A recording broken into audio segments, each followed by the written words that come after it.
Well, we're having fun today. I know you guys are expecting video, so you're gonna get a video. So we're out here. Check out my long hair. I didn't realize it'd gotten that long, but we're out here with the cars and everything. That's a piece of shit.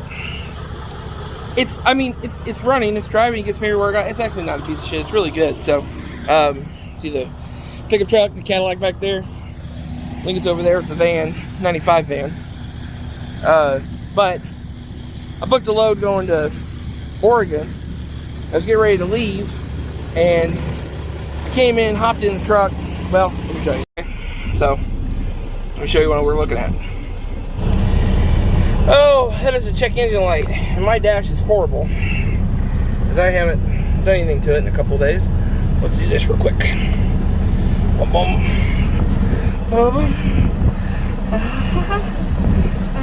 Alright, we'll fix that a little bit later. Put it back. Anyway, check engine light. So, we're in the diagnostic section.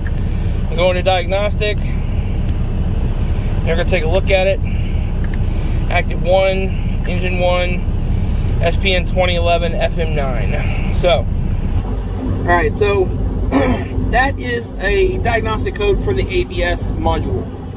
More than likely, the ABS module has gone out, or it got something wrong with communication. I honestly think this truck spent a lot of time up in the north. It's got some rust in a couple of places. Nothing's eaten through the frame or anything like that, but it definitely does have rust. And I think there are some wiring issues here and there as far as the truck is concerned. It doesn't make me happy. I have trouble with the left headlight, which, by the way, I fixed that more or less. And I need to get on the forums and talk about that at some point. The left turn signal is a problem as well. It likes to burn that bulb up for some reason, which is normal on Freightliners.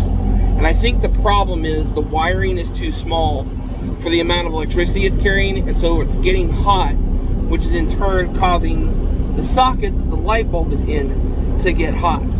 So, I think that honestly there's wiring issues on these Cascadias, and I think that this is probably going to end up being a wiring issue as far as that's concerned. It sucks because with one of these check engine lights, I'm not always 100% sure exactly how that's going to go down. These check engine lights, this is like the second most serious. Like the first one is the little orange one that comes on, it has no words in it at all. Then the second one's the little orange one that comes on and has the word check in it. And then the third one is the red one that comes on with the check engine light that says stop engine. It's a red engine with the word stop in it. And when those come on, it can be very serious as far as how the truck reacts. So, hold on, let me get the gate, and then we'll get out of here. Okay, so being that the truck is from a mega carrier, the truck was originally a Stevens Transport truck. The Stevens Transport based out of Dallas here. And given that that's the case, the issue is usually that what happens when things like this happen is you have a certain number of miles to take care of the issue. So, especially when the second light comes on, the second more serious light, which is the one that I have, you have a certain number of miles to take care of the issue before the truck starts to derate you or slow you down. That could be the case here. I'm not going to say that it is. I'm not 100% sure on that. I've had DEF issues in the past with this truck, and it will derate you and slow you down and not let you go anywhere after 100 miles. You get 55 miles an hour, you go 100 miles, and then it slows you down to 5 miles an hour. So, the truck's not acting like it's derated right now, which is good. Hell, the light may go off while I'm driving over to the mechanic. But, the deal is, I do my best to keep my truck in tip-top shape, okay? Oil changes, work that needs to be done, you know, it certainly needs things because it's a working truck. It's always going to need something. And the older it gets, the more it's going to need something. But here's one thing I'll point out. Listen. Do you hear any rattling? You don't. Why? Because if you take care of your truck, even a Freightliner, if you take care of your truck, it's not going to get anything that's loose on the inside of the cab. It's not going to be something that rattles on a regular basis. It's just going to be a good, decent, older truck that you can use on a regular basis. I got 562,000 miles on this truck now. I change the oil as regularly as possible. I've added stuff to this truck to make it more comfortable for me. I'm very happy with the truck that I have. It works out perfectly fine for me, okay? But you got to take care of your equipment. That's the one thing that, you know, that I try to get everybody else to understand. You have to take care of your equipment. You know, I mean, I try to get everybody to understand everything, but you got to take care of your equipment because it makes you money. And if you're not taking care of your equipment when stuff like this pops up, well, you're not going to make it. And that's just the cold hard truth. Letting this stuff go, I could put it off for another couple of months.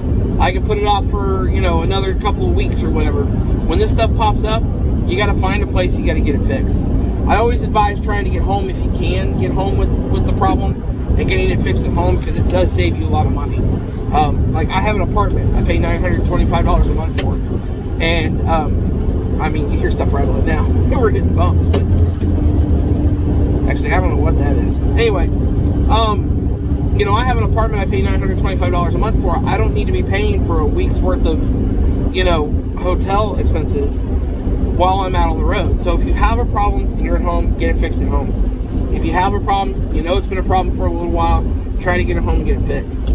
It's important that you get these things taken care of. Sometimes, and you've seen on Stan's channel, he's got 35 years of experience. He knows a lot more than I do. There are times when you have to fix the truck to the point of just limping it home. And you limp it home, and you get it home, and you get it fixed at home. So, sometimes you can do that, sometimes you can't. I was stuck in Ohio, you know, a couple years ago, waiting for the truck to get fixed, and it freaking sucked. So, anyway, that's it. That's my video for today. I've been super slammed trying to get stuff done, and I'm just, you know, now I'm trying to get this off to the mechanic. So hopefully tonight I will be able to sit down and maybe make that scenery video that I promised you guys. Anyway, that's it. You guys know the drill. Keep the shine side up. See you down the road.